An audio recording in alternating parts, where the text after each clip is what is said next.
साथीहरू तपाईहरु हेर्दै हुनुहुन्छ नेपाली स्कुल गुरु युट्युब च्यानल। तपाईहरुलाई राष्ट्रिय अनुसन्धान विभागद्वारा गरिएको विज्ञापनको विभिन्न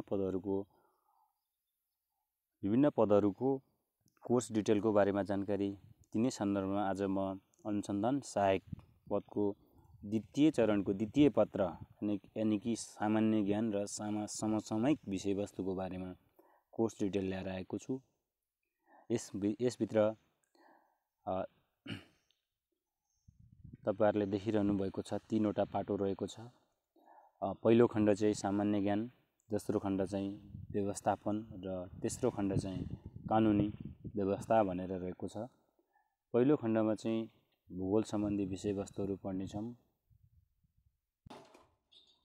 पहिलो खण्डमा चाहिँ भूगोलको सम्बन्धमा भूगोल सम्बन्धी प्रश्नहरू रहेका छन्, जसभित्र विश्वको भूगोलको सामान्य जानकारी हुनेछ। विश्वको भूगोल भन्नाले महादेश, महासागर, हिमश्रृङ्खलाहरू, त्यस्तै विभिन्न अन्य विश्व भूगोलसँग सम्बन्धित अन्य कुराहरू हुन सक्छन्, जस्तो जलवायु परिवर्तनका कुराहरू हुन सक्छ, भूकम्पहरू हुन सक्छ, त्यस्तै तालहरू हुन सक्छ, नदीहरू हुन सक्छ। यस्तो विश्वसँग सम्बन्धित भूगोलको कुराहरू सोधिनेछ। दोस्रो चाहिँ विश्व भूगोल सम्बन्धी दोस्रो खण्ड चाहिँ हाम्रो नेपालको भूगोल रहेको छ। नेपालको भूगोलभित्र भौतिक भूगोल पनि हुन सक्छ, सामाजिक भूगोल पनि हुन सक्छ, आर्थिक भूगोल पनि हुन सक्छ। यसमा भौगोलिक अवस्था, स्वरूप र किसिम विशेषताहरू जस्तो हाम्रो हिमाल पहाड तराई छ त्यस्तो, अनि प्राकृतिक स्रोत, किसिम, स्थिति र महत्त्व जस्तो वनजङ्गल हुन सक्छ, माटो हुन सक्छ, अनि हाम्रो माटो हुन सक्छ, अनि हाम्रो अन्य यस्तै किसिमका जलको स्थिति हुन सक्छ। यस्तो किसिमको प्राकृतिक स्रोत र साधनको यो अवस्था कस्तो छ, तिनीहरूको महत्त्व के छ त, अनि तिनीहरूलाई कसरी हामीले प्रयोगमा ल्याउने, कसरी बचाउने, यस्ता कुराहरू रहन सक्छन्। यस्तो कुराहरू हुनेछ। भौगोलिक विविधता र जनजीवन। भौगोलिक विविधता अब आउँछ हाम्रो यहाँ बायोडाइभर्सिटी अथवा भौगोलिक विविधताको कारणले गर्दा जैविक विविधता हुन्छ। जैविक विविधताको कारणले गर्दा जनजीवनमा के फरक परेको छ, भूगोलको कारणले गर्दा जैविक विविधता कसरी भिन्नता भएको छ, कसरी के फरक परेको छ, त्यस्तो किसिमको प्रश्नहरू रहेको छ। चौथोमा चाहिँ नेपालमा पाइने हावापानीको किसिम र विशेषता। नेपालमा पाइने 5 प्रकारका हावापानी छ, अनि यो कस्तो कस्तो विशेषता होल्ड गर्छ यिनीहरूले, र यिनीहरूले नेपाली जनजीवनमा के असर पारेको छ, योसँग सम्बन्धित रहेर हामी नेपालको भूगोल टपिक्स पढ्नेछौँ। दोस्रो रहेको छ हाम्रो इतिहास, सांस्कृतिक, सामाजिक, राजनीतिक र आर्थिक अवस्था। यो महत्त्वपूर्ण पाटो रहेको छ साथीहरू। यसमा विश्वका प्रमुख ऐतिहासिक घटनाहरू जस्तै हाम्रो हुन सक्छ पहिलो विश्वयुद्ध, दोस्रो विश्वयुद्ध, अनि औद्योगिक क्रान्ति, रुसको क्रान्ति, अनि त्यसै अमेरिकी स्वतन्त्र सङ्ग्राम, भारतीय स्वतन्त्र सङ्ग्राम, त्यस्तो किसिमका घटनाहरू, विश्वका प्रमुख घटनाहरू, ऐतिहासिक घटनाहरूको सम्बन्धमा पढ्नुपर्ने हुन्छ। दोस्रो खण्ड रहेको छ हाम्रो नेपालको इतिहास, सांस्कृतिक र सामाजिक अवस्था। अब नेपालको इतिहासभित्र नेपालको प्राचीन काल र तथा मध्यकालको राजनीतिक, आर्थिक, सामाजिक एवं सांस्कृतिक अवस्था भनेको मल्लकाल हुन सक्छ, महिषपाल काल हुन सक्छ, यस्तो सबभन्दा पहिलेको, र मध्यकाल जुन राणा शासन त्यहाँसम्मको अवस्थालाई हामीले अध्ययन गर्नुपर्ने हुन्छ। यसभित्र राजनीतिक अवस्थाको बारेमा, आर्थिक, सामाजिक एवं सांस्कृतिक सबैको बारेमा अध्ययन गर्नुपर्ने हुन्छ। अर्को रहेको छ आधुनिक नेपालको राजनीतिक, आर्थिक, सामाजिक एवं सांस्कृतिक। पृथ्वीनारायण शाहले जब नेपालको आधुनिक राज्यको निर्माण गरे, त्यसपछिको अवस्था रहेको छ, यसमा पढ्नुपर्ने। त्यस्तै गरेर अर्को रहेको छ नेपालको प्रशासकीय व्यवस्थाको विकासक्रम। कसरी प्रशासकीय विकासक्रम भयो, त्यसको व्यवस्थापन कसरी गरियो, कसरी व्यवस्थापन भयो, त्यसको बारेमा पढ्नुपर्ने छ भने। अर्को चाहिँ नेपालका प्राचीन धर्म, संस्कृति, जाति, भाषा, सांस्कृतिक, साहित्य र कलासँग सम्बन्धित कुराहरू। चौथो सांस्कृतिक सम्पदाको विशेषता, किसिम र महत्त्व।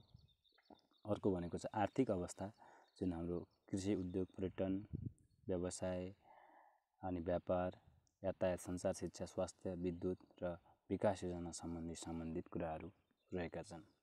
अर्को छ हाम्रो थर्ड पार्ट यसको वातावरण र विज्ञान प्रविधिसँग सम्बन्धित, जस्तो पर्यावरण, जैविक विविधता आदिको विकास, जलवायु परिवर्तन, वातावरण व्यवस्थापन, प्रदूषण, जनसङ्ख्या, शहरीकरण, बसोबाससँग सम्बन्धित जानकारी। अनि यसैभित्र चाहिँ अर्को प्रमुख वैज्ञानिक अन्वेषण, आविष्कार, प्रसिद्ध वैज्ञानिक र तिनको योगदान के रह्यो त भन्ने। अर्को रहेको छ विज्ञान प्रविधिको विकास, मानव जीवन र समाजमा पारेको प्रभाव। कसरी प्रभाव पारेका छन् त यस्ता विकासमा कसरी प्रभाव पारेको छ त यस्तो किसिमको कुराहरूले। अर्को रहेको छ अन्तर्राष्ट्रिय मामिला तथा अन्तर्राष्ट्रिय सङ्घ संस्था सम्बन्धी, जस्तो हाम्रो रहेको छ दैत्य सम्बन्धका कुराहरू आउँछन् यसमा। संयुक्त राष्ट्रसङ्घका विभिन्न विशिष्टीकृत संस्थाहरू हुन सक्छन्, सार्क, बिमस्टेक, EU, यस्ता कुराहरू, आसियान रहने छ। अनि अर्को परराष्ट्र नीति तथा कूटनीति कस्तो रहेको छ, यी कुराहरू हामीले पढ्नुपर्ने हुन्छ। यो पहिलो खण्डमा चाहिँ द्वितीय चरणको द्वितीय पत्रको पहिलो खण्ड सामान्य ज्ञानभित्र यी 5वटा हामीले चाहिँ के पढ्नुपर्ने हुन्छ त सब टपिक्सहरू पढ्नुपर्ने हुन्छ। एउटा भन्ने बिर्से साथीहरू, राष्ट्रिय र अन्तर्राष्ट्रिय महत्त्वका समसामयिक घटना तथा नवीनतम गतिविधिहरू, जस्तो अहिले बर्मामा चलिरहेको युद्धहरूको हुनसक्छ, अहिले कोरोना भाइरसको यो डरलाग्दो स्थितिको बारेमा हुनसक्छ। यस्तो अन्तर्राष्ट्रिय स्तरमा भएका समसामयिक घटनाहरू, कस्तो घटनाहरू घटिरहेका छन् त्यसको बारेमा पनि क्वेसनहरू आउने गर्दछन्। यसमा चाहिँ मैले योभन्दा अघि पनि भनिसकेँ तपाईँहरूलाई 16वटा प्रश्न 5-5 नम्बरको आउनेछ भने 2टा प्रश्न चाहिँ हाम्रो के त 10-10 नम्बरको आउनेछ। अनि त्यसै गरेर अर्को 40 पूर्णाङ्कको व्यवस्थापन भनेको कार्यालयलाई कसरी व्यवस्थापन गर्ने र व्यवस्थापनसँग सम्बन्धित कुरोहरू रहेर यो टपिक्सबाट आउनेछ। यसमा चाहिँ हाम्रो के छ त भन्दा कार्य व्यवस्थापनभित्र चाहिँ कार्यालय, कार्यविधि, दर्ता चलानी, फाइलिङ, पत्र व्यवहार, जनसम्पर्कको बारेमा जानकारीहरू, यसको बारेमा चाहिँ हामीले पढ्नुपर्ने हुन्छ। अभिलेख व्यवस्थापन, परिचय, उद्देश्य, आवश्यकता र महत्त्व, यसको बारेमा पनि हामीले अध्ययन गर्नुपर्ने हुन्छ। व्यवस्थापनको अवधारणा, प्रकाश र आधारभूत सिद्धान्तहरू, यसको बारेमा हामीले अध्ययन गर्नुपर्ने हुन्छ। जस्तो व्यवस्थापन भनेको के हो, त्यसको अवधारणा, प्रकारहरू, कसरी व्यवस्थापन गर्ने, आधारभूत सिद्धान्तहरू के हुन् यस्तो। अनि त्यसपछि अर्को चाहिँ व्यवस्थापनमा निर्देशन, नियन्त्रण, समन्वय, नियन्त्रण, प्रक्रिया, उत्प्रेरण र नेतृत्व सम्बन्धी जानकारी। व्यवस्थापन एउटा कुशल व्यवस्थापक अथवा कुशल व्यवस्थापन गर्नको लागि निर्देशनको आवश्यकता के पर्यो, कस्तो छ, त्यो यिनीहरू सम्बन्धी जानकारीको बारेमा हामीले पढ्नुपर्ने हुन्छ। त्यस्तै अर्को छ द्वन्द्व व्यवस्थापन, सङ्गठनात्मक व्यवहार, समूह गतिशीलता, समूहगत कार्य सम्बन्धी जानकारी। अर्को सञ्चारको महत्त्व, प्रकार र माध्यम, बजेटको अर्थ, महत्त्व र किसिम, लेखा र लेखा परीक्षणको अर्थ र उद्देश्य र महत्त्व, गोपनीयता एवं आचार संहिता, उत्तरदायित्व र जवाबदेहिता। यो सबै व्यवस्थापनभित्र पर्ने एउटा कार्यालयलाई कसरी व्यवस्थित गर्ने, व्यवस्थापकले कसरी कार्य गर्नुपर्छ भन्ने कुराहरूको समग्र रूपमा हामीले पढ्नुपर्ने हुन्छ यसमा। अर्को चाहिँ यसैभित्र व्यवस्थापनभित्रै एउटा हाम्रो सङ्गठनको पनि कार्यहरू पढ्ने भएको कारणले गुप्तचरी र सुरक्षा सम्बन्धित अनि हामीले यसैभित्र टपिक्सभित्र पढ्नेछौँ। यही खण्डभित्र पढ्नेछ। यसमा गुप्तचरी सम्बन्धी जानकारी, हाम्रो जुन राष्ट्रिय अनुसन्धान विभाग छ यसको गुप्तचर इन्टेलिजेन्स, गुप्तचरमा कसरी काम गर्ने के गर्ने त्यसको सामान्य जानकारीहरूको बारेमा पढ्नुपर्ने हुन्छ। राष्ट्रिय अनुसन्धान विभागको ऐतिहासिक पृष्ठभूमि तथा सङ्गठनात्मक संरचना कस्तो रहेको छ, कसरी एउटा लेभल सङ्गठन कस्तो संरचनामा रहेको छ त्यसको बारेमा हामीले पढ्नुपर्ने हुन्छ। अर्को छ राष्ट्रिय अनुसन्धान विभागको काम, कर्तव्य, जनशक्ति व्यवस्थापन र समन्वय कसरी गरिएको छ, के कामहरू, कस्ता कार्यहरू हुन् त त्यसको बारेमा पढ्नुपर्ने हुन्छ। अर्को सूचना व्यवस्थापन, सूचना सञ्जाल, निर्माण, परिचालन, सूचना सङ्कलन, सम्प्रेषण, भण्डारण, सुरक्षण र प्रभाव कसरी गर्ने त, आफ्नो कामलाई कसरी पोख्त गर्ने भन्ने कुरामा चाहिँ पढ्नुपर्ने हुन्छ। अर्को राष्ट्रिय सुरक्षा व्यवस्थापन, कसरी राष्ट्रिय सुरक्षा व्यवस्थापन, सुरक्षाको विधि, अवधारणा र आयाम, नेपालमा राष्ट्रिय सुरक्षा विद्यमान प्रावधानहरू, राष्ट्रिय सुरक्षा चुनौतीहरू, नेपालका सुरक्षा निकाय सङ्गठन तिनको कार्य प्रकृति, राष्ट्रिय सुरक्षामा इन्टेलिजेन्सको भूमिका, सुरक्षा व्यवस्थापनमा सुरक्षा निकायको भूमिका र समन्वय, सीमा सुरक्षा सम्बन्धी जानकारी। यो हामीले राष्ट्रिय सुरक्षा व्यवस्थापनभित्र पढ्नुपर्ने हुन्छ। भने साङ्गठनिक अपराध, साइबर, विद्युतीय अपराध, मानव बेचबिखन र लागु औषध सम्बन्धित आतंकवाद, ग्लोबल एन्ड रिजनल टेरिजम हुन सक्छ, आप्रवासी तथा शरणार्थी सम्बन्धी जानकारी, विश्वका प्रमुख जासुसी संस्थाहरूको जानकारी।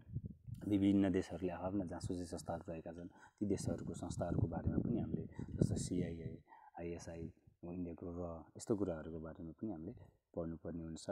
जस्तो अर्को इन्टरपोलको परिचय र कार्यहरू। इन्टरपोल भनेको विश्वको प्रहरी भनेर चिनिन्छ, त्यसको कार्य र परिचयहरू हामीले पढ्नुपर्ने हुन्छ हाम्रो केसमा त अन्त व्यवस्थापनभित्र।